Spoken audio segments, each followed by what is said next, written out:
Back, man! I tell you, I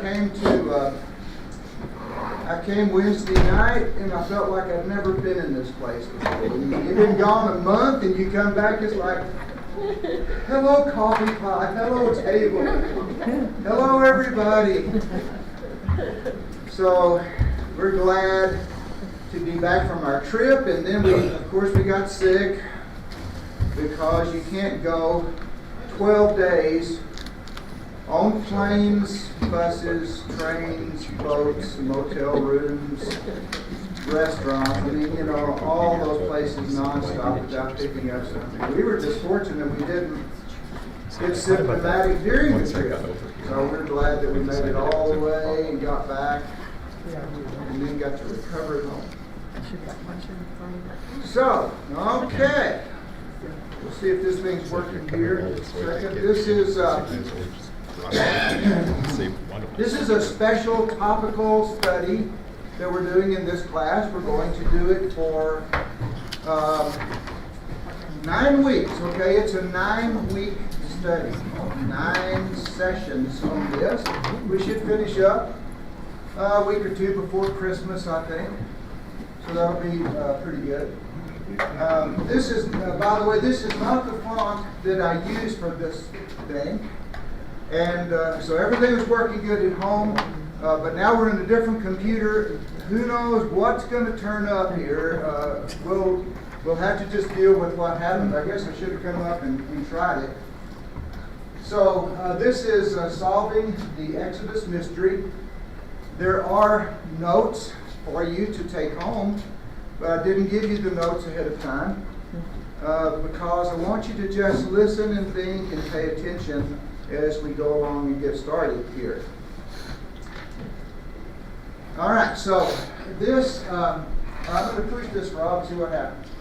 Oh, it didn't go. Try now, Mike. Oh, yes, I think it's on. Yeah, it's on. There it is. This is, okay, that ought to work from here on. This is part 1, explaining the mystery. Okay? So somebody said, is this the first lesson of this? Yes. So you're in on the ground floor of this study. So as we get started, the first thing I want to talk about is your faith. You better check your faith, see how strong your faith is. Whether you want to delve into this subject, whether you want to know about this or not. How strong is your faith? Do you believe the story of Abraham in the Bible? Do you believe that Abraham had dealings with the kings of the East and that he warred against them and that he met Melchizedek afterwards and gave him spoils of war? Do you believe that is a true factual story? Do you believe in the story of Moses? Do you believe that Moses was a prince of Egypt? Do you believe that he came back from exile and he confronted Pharaoh and that there were plagues and that there was an exodus and the people of Israel who had been slaves were freed and crossed the Red Sea? Do you believe those stories? My faith has mostly, through the years, been centered in Jesus. That is the anchor of my faith because there is so much evidence in the Bible, all of these prophecies about Christ that were fulfilled, things that can actually be substantiated. And things about, the church and the history of the church and the factualness of all of those things. The preponderance of evidence that Jesus really was who he said he was. And that it was backed up by the sacrifice and the persecution of Christians in the first century. The people who were witnesses of these things, they substantiated the story by giving their lives. So, I've always believed in that. And then Jesus, he refers to these people. He refers to these events all the time, and that's enough for me. If Jesus is who he says he is, and Jesus said those things happen, then as far as I'm concerned, those things happen. So that's kind of the way I've looked at it, and probably most of you have also. Archaeological research. So I'm going to look at my notes here, because if I ramble around too much, we'll run out of time. And we need to finish each lesson each week. So I'm going to try to stick close to the notes. As I said, archaeological research has caused skepticism concerning some basic Bible stories. So, this is Kathleen Kenyon. The fact that she looks almost just like my grandmother has no bearing on this case whatsoever. But every time I see her, I go, is that my grandmother there?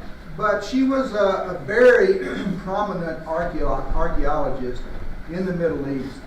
Back in the 1950s, 60s, 70s, she was just like, why does that keep coming up there? You doing that, Rob? No. Okay. Now, I want it to come up. There.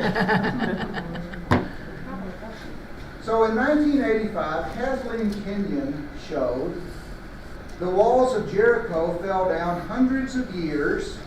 I'll just read it off of this. Hundreds of years before Joshua was supposed to have passed through the city. She worked on Jericho a long time. And she said, yeah, the walls of Jericho fell down. She said it was an earthquake.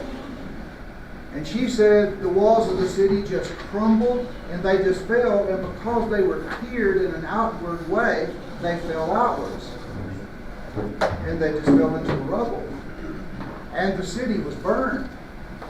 And the Bible says that the walls fell down in that way, and that the city was then burned afterwards, and everything that she said is just like the Bible story says. But she said, by the time Joshua would have gotten there, if Joshua actually came there, that the city would have been in ruins for hundreds of years already.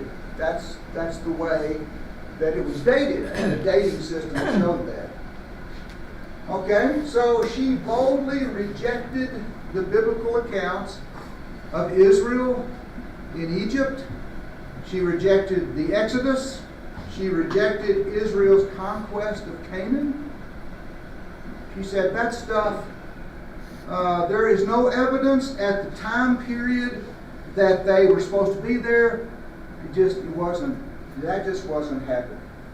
She said it is a waste of time to study Bible history from Abraham to David. Now, from David onward, there's all kinds of archaeological things that line up with chronological timetables that are accepted and stuff like that. But from Abraham to David, there is a big problem. And you say, well, so what? Who is she anyway? She's just some one person. But in 1991, the Biblical Archaeological Society and the Smithsonian teamed up together to feature 3 eminent archaeologists in a symposium called The Rise of Ancient Israel. 3 prominent, eminent archaeologists. All 3 concurred that Israel's exodus from Egypt and the conquest of Canaan are myths and not true history. Now, we're pretty used to this. We hear it in science stuff all the time, and we're saying, well, you know what? They just haven't figured out stuff well enough yet. Or they got started down a wrong path somewhere, and that's how they've ended up where they are. And so we would say the same thing. This must be the case in this situation. And I'm going to go ahead and spoil everything and tell you that's correct. Breathe a sigh of relief. Go ahead and just say, Whew. But you didn't have to have me say that. You would believe that anyway because you have faith. You have faith in God. You have faith in His Word. But William Dever, he said, and who is he? Well, he's one of the most widely respected senior archaeologists today, was quoted in Biblical Archaeology Review as saying, all archaeologists today reject the Israelite conquest of Canaan as described in the Bible. What? All archaeologists? Well, I doubt that. I was taught way back when I was writing papers in school, don't use words like all or always or never, because They're not true. those words are never. Oh, wait a minute. Yeah. You're usually going to find some exceptions, but that's a bold statement for him to make.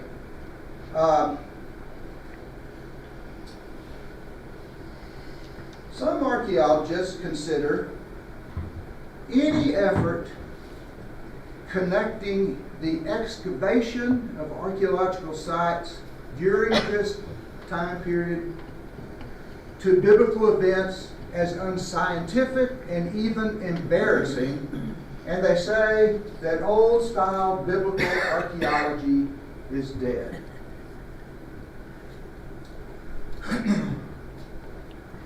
So, that's why it might be a good idea for us to study this subject. Steve? Do you know when they said that? Is that recent or is that like... That's from Ted Stewart's book, Solving the Exodus Mystery, which was written in 1998/9. Right around the turn of the millennium, just before the turn of the millennium. All right, so a rejection of Genesis and Exodus is a challenge for world religions. Really, 3 world religions are going to be affected in this. In the first place, Judaism. These accounts of Genesis and Exodus are vital to Judaism. I mean, wouldn't you think? But even Jewish archaeologists living in Israel date the fall of Jericho 300 years before the time of the standard biblical chronology of things. They date it 300 years. Therefore, they are conforming to accepted dates. Even Jewish archaeologists. This matter has destroyed the faith of many people in Israel as well as outside. As a matter of fact, surveys show that only 10% of Jews in Israel believe that the Old Testament is historically reliable. Isn't that amazing? Only 10%, and that's a pretty big country, and it's got a large population, very educated population as well. And for the most part, they have no faith.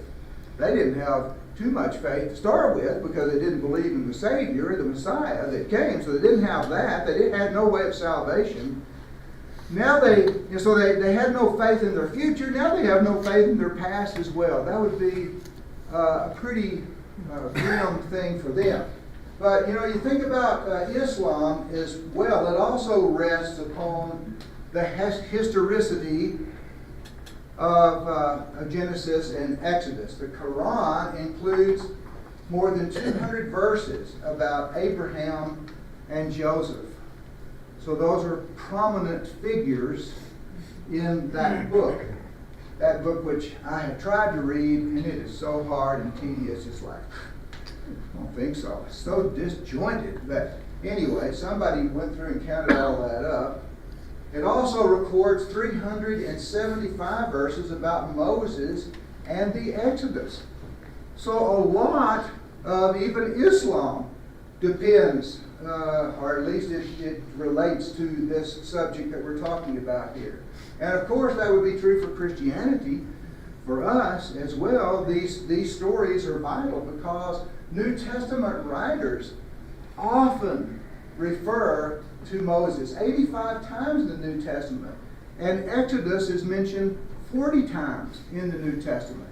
It is a big subject. The Exodus motif is a part of the whole redemptive story in the New Testament as well. Those two things are type and antitype to one another. God's promises to Abraham pointed to the coming of the Messiah. Well, if you can't believe in Abraham and you don't believe that that story happened, then what about those things? And Jesus often talked about this. Jesus said, your father Abraham rejoiced at the thought of seeing my day. He saw it and was glad. So he believed in Abraham and what Abraham said. He said, Jesus said, if you believed Moses, you would believe me, for he wrote of me.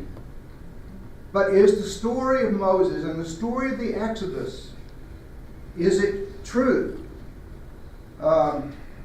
Jesus said, Scripture cannot be broken. He believed in the entirety of the Old Testament Scripture. He believed it was all true, and it couldn't be broken. And so if it's broken, then what do we think about Jesus? Y'all doing okay? Everybody all right out there? Smelling salts. Obviously, Jesus believed the texts from Abraham through the Exodus. He believed those things. He quoted those things. He believed they referred to him. So our Christian faith rests on this as well.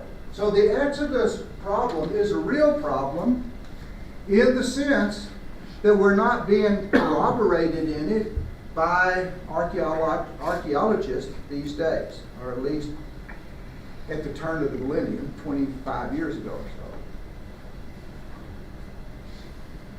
Now, I'll spoil it even more by saying there is a growing contingency of how to solve this problem, and I think that it will be corrected. I think that eventually, it may not be in my time, because these scholars are pretty stubborn.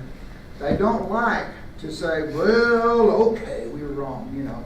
I don't like to say that, but there is a solution to this mystery. And I wouldn't normally do that, but I just don't want anybody to have any heart problems or to be, you know, overly anxious. All right, so what is the problem? The Exodus problem is real. The major problem has to do with the dating. That's one. There's two sides of it. One of them has to do with when did this actually happen? And the second thing is, where did it happen in Egyptian history? Those are the two things that you have to solve. And then you have to figure out how you get those two things lined up with each other. All right. Man, I wish I had worked on more than just this first lesson, so I would know how this is going to turn out. But anyway, I'm going to have faith that the book's going to be giving us the answers. Some biblical scholars date the Exodus at 1446 BC. They believe that the biblical dates, that is the standard biblical chronology that we have, lining up at 1446 BC, has been accurately calculated. And they believe that if the biblical dates and the Egyptian dates were to be lined up with each other, that the Pharaoh of the Exodus would be Thutmose III. That's one school of thought in this process. Some believe that's the right date, and this should be the right Pharaoh. Other biblical scholars say that the date for the Exodus was 1250 BC. And these scholars believe that Exodus is historical, but that the date was miscalculated. From this 1446, it should have been calculated at 1250, and that would put it during the reign of Ramses II. He would have been the Pharaoh of the Exodus. In our modern era, seems like everybody accepts Ramses as the Pharaoh. It would be fun to believe that he was the Pharaoh because he was a very powerful Pharaoh. Things went well during his time. He was a building Pharaoh. He built stuff all over the place, statues all over the place, buildings, temples, all kinds of stuff. And so to think that he was the powerful Pharaoh that was thwarted by God would be a pretty, that makes for good drama. I mean, so it makes for good movies. Cecil B. DeMille believed that that's who it was. It was Ramses. The story, what's that animated story about Joseph, the Prince of Egypt? Is that what it was? Well, just Ramses is the Pharaoh in that one. So that's a popular school of thought as well. However, historical facts surrounding both Thutmose III and Ramses, that is to say, if you go in and you look at what was happening during their reigns as Pharaoh, they leave no room whatsoever. There's no room. You just can't fit this grand story into the time period of those two guys. It just doesn't fit in what was going on. And we know quite a bit about what was going on during the reigns of those guys. So that's still a problem. A growing number of scholars reject both Thutmose III and Ramses II as the Exodus Pharaoh, and they classify the Exodus and the conquest as myths rather than historical facts. And so many archaeologists are at this point. This is how they got to this point. They say, well, it's got to be, one of these dates. And for the story, the way that the Bible presents it, it couldn't be there. Okay. So we're talking about the problem today. What is the problem? Why do we have to work on solving this thing? Well, let's go and spend a little time today now, the rest of our time, talking about how do biblical scholars determine the date of the Exodus. How do they go about figuring it out? Now, I've been wondering, if I stood here, I'm right in some of you guys' way, aren't I? Yes, I still am, aren't I? And yet, see, they have a camera up there that's recording me. And there's an X on the floor. And I'm supposed to have my stand right there. I've been standing over here a little bit, cheating on the camera, but okay. You know what? I love you. So I'm just gonna keep holding this. I'd love to just set it down, but I'm gonna keep holding on to it. Now, you guys, do you have those pages that have all the scriptures on it there? Okay. The first one is 1 Kings chapter 6, verse 1. I was wondering, Jesse, would you read that one for us, just that 1 Kings 6:1? Now it came about in the 480th year after the sons of Israel came out of the land of Egypt, in the 4th year of Solomon's reign over Israel, in the month of Ziv, which is the 2nd month, that he began to build the house of the Lord. Okay. So let's look at the data that's in there. It says in there, you can keep looking at it, read it if you want to on your own there. The year of the Exodus, that is the children of Israel coming out of Egypt, the year of the Exodus was the 4th year of Solomon's reign, plus 480. You see that? See how that is? So Solomon, in the 4th year of his reign, began to build, what did he begin or finish the temple? What did it say? Build it again. He began. Okay. In the 4th year of his reign.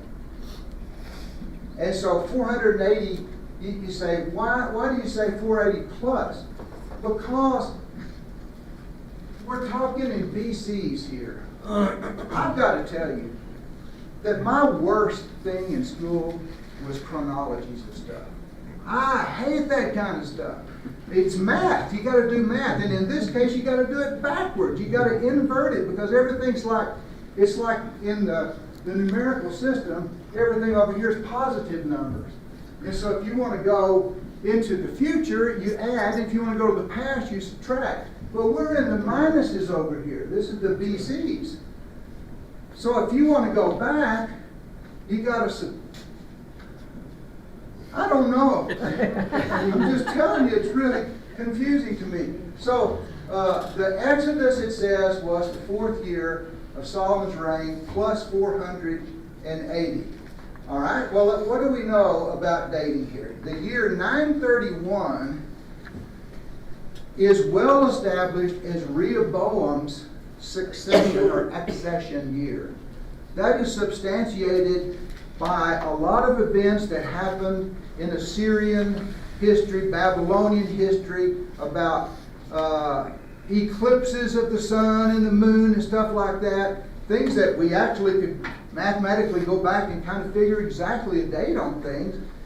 And so they had recorded the accession of Rehoboam in their history, substantiated by the linking of their kings and some astrological kinds of stuff that was happening. That is a very well established day. And you're thinking, are we going to find out later that that's not really right? No, I'm going to go ahead and tell you that is very well established. I believe that that is true and correct. So Solomon reigned for 40 years. So therefore, 931 plus 40 would be Solomon's accession year was 971 BC. Solomon's accession year. Solomon's 4th year, his 4th full year, would have been 971 minus 4 because we're going back this way. In the future, you got to subtract to go to the future. So that would be 966 BC. Solomon's 4th full year was 966 BC. There is a benchmark, and I mean a well-established, not only astrologically and in concurrence with other nations around, but also biblical numbers being used there. So Solomon's 4th full year would be 966 BC.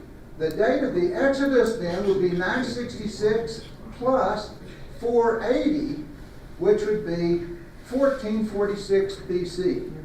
Now, we said a while ago that was one of the established dates that are used. I believe that is correct.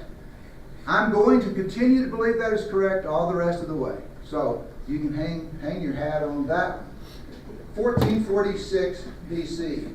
But here's the problem. It's like, wow, how could there be a problem? You just said that's what it is. Here's the problem.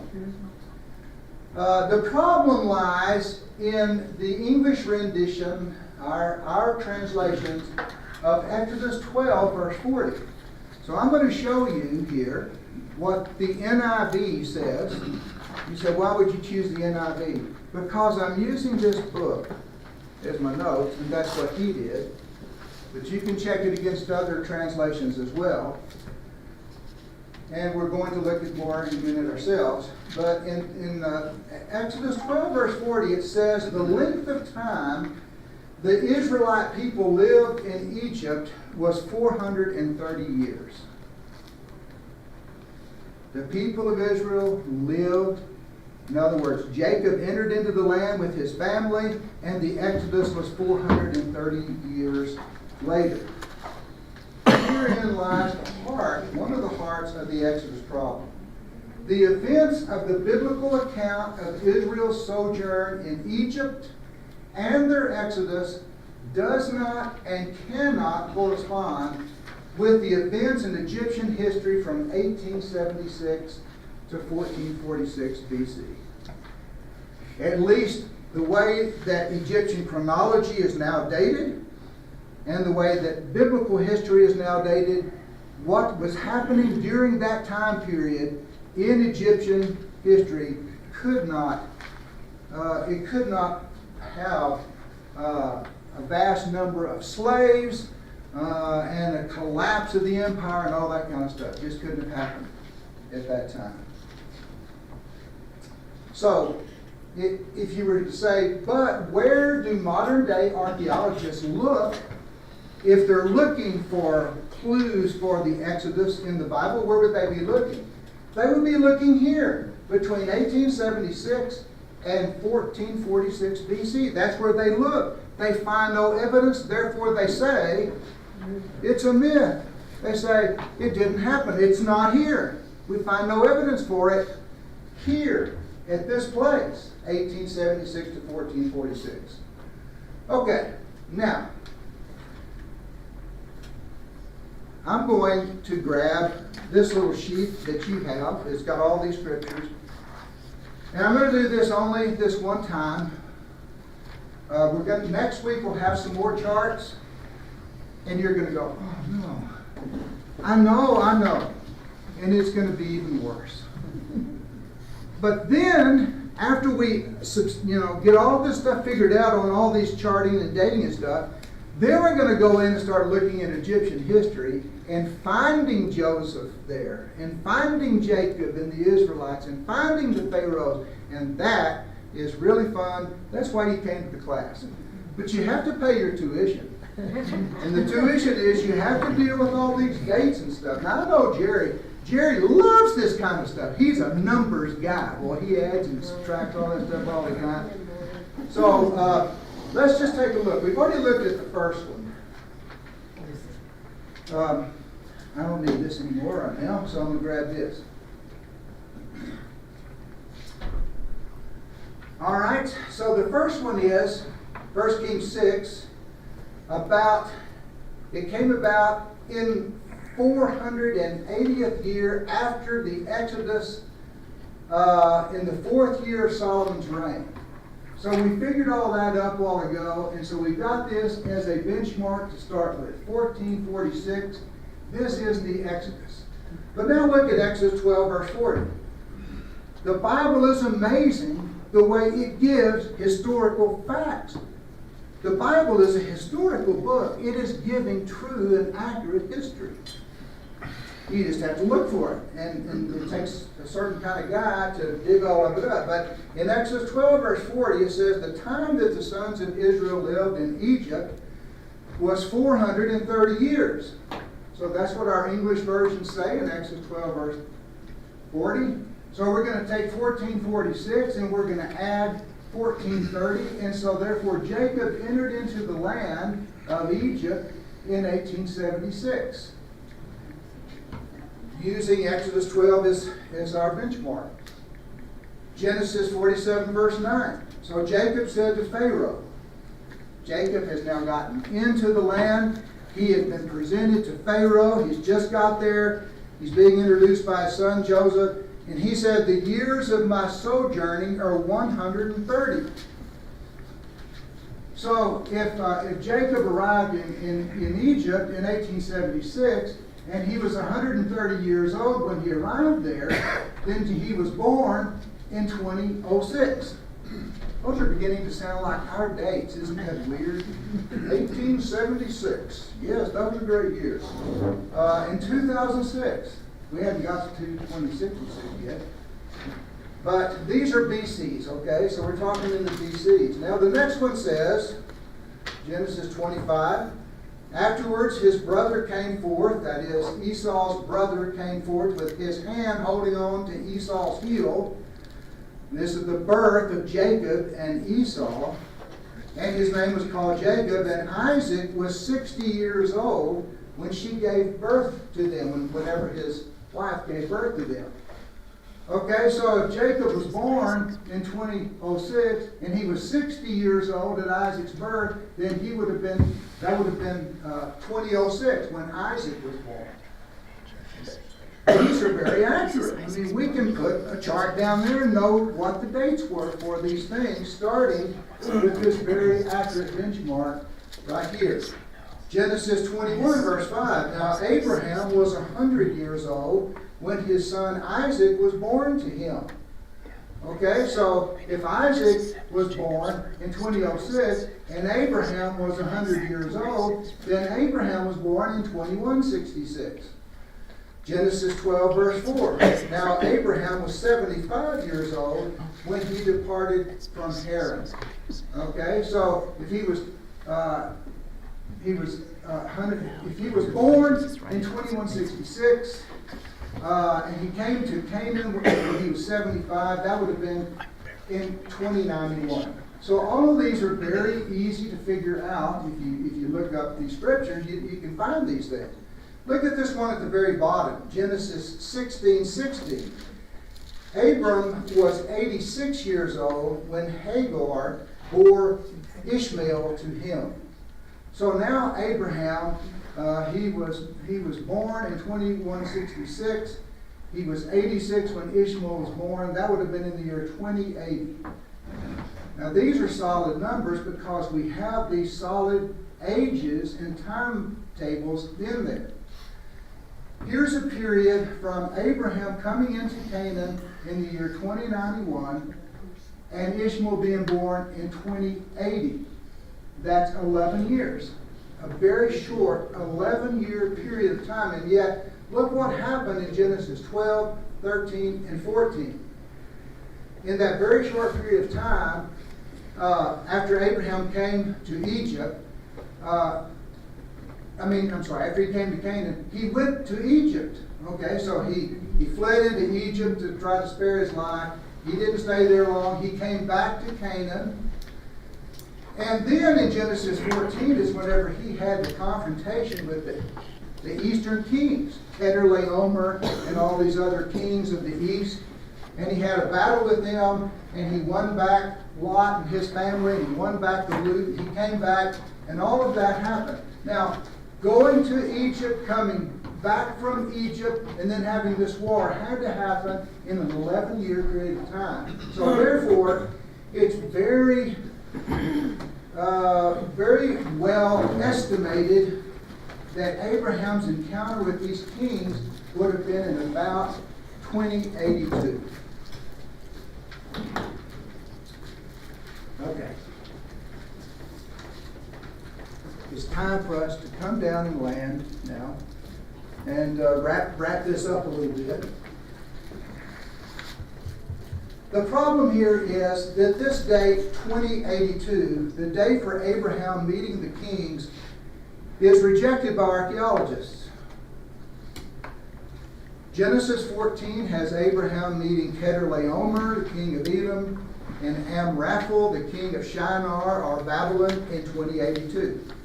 But the Cambridge Ancient History reports Shimashki was the king of Elam in 2082, and Babylon, or Shinar, was ruled by Shulgi, the king of Ur, at this period of time. So if this standard biblical chronology, this is the way that we have usually standardly looked at this, if it is correct, then Abraham's historicity is also dubious. And so we come to the conclusion of the problem. You see the problem of how the archaeologists are looking at this, and they're saying, well, those are your dates. You biblical people, those are your dates, and yet there was somebody else was the king at that time in those places. So what is the problem here? Ta-da! Here comes Ted Stewart. He comes along. This is his book. Actually, this isn't his book. This is Brian's book. And I don't have this book anymore. I used it to make all these notes a number of years ago, and then I gave the book away to somebody. So I asked him if he would bring it just so I could hold it up and show it to you today. He bought it off of Amazon. It's not all that expensive, not very expensive, if you wanted to have that book. Boy, he looks like a hero, doesn't he? A real hero type. You know, I knew Ted Stewart because I was preaching in La Mesa, Texas in the 80s. And so I would go up to Lubbock, and I would go to the Sunset Bookstore. And the Sunset Book, I bought, biblical books for my studies and stuff. And Ted Stewart and his wife Dot Stewart, they owned that bookstore. And I went in there all the time, talked to them. It was right across the parking lot from the Sunset Church of Christ building where the Bible Institute, or what they called it in those days, the School of Preaching, was located. I called Dot all the time when we needed Bible school material. I'd call up there, "Hey Dot, this is Mike down in Lamesa. We need some Bible school material." So he is a pretty ordinary looking fellow who wrote this book. Yeah, let's look at his cheat sheet. This will be his brag sheet. That'll be the last thing we do today, his brag sheet. Peter C. Patton, PhD, is a professor at St. Thomas University and former director of the Center for Ancient Studies at the University of Minnesota. So he read this book, and this is what he wrote. Ted Stewart is a Bible scholar at the Sunset International Bible Institute in Lubbock, Texas. This book adds, in a significant way, to the mounting body of evidence for a much closer correlation between ancient Palestinian Near Eastern history, as it is recorded in the Hebrew Bible, and the history of Egypt. Okay, what's he saying?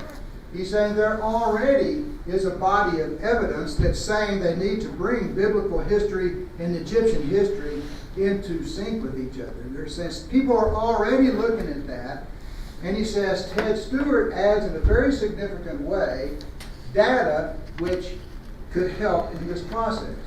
Stewart's book provides the reader with a preponderance of internal evidence which I find totally convincing. It is internal evidence in that he uses the Bible, things that are in the Bible internally as evidence, and also what is in established Egyptian history. He didn't manufacture anything. He got everything out of books that archaeologists had already discovered. He didn't go over there and discover something. He just went and saw what they had discovered and connected those things together. So it is internal evidence.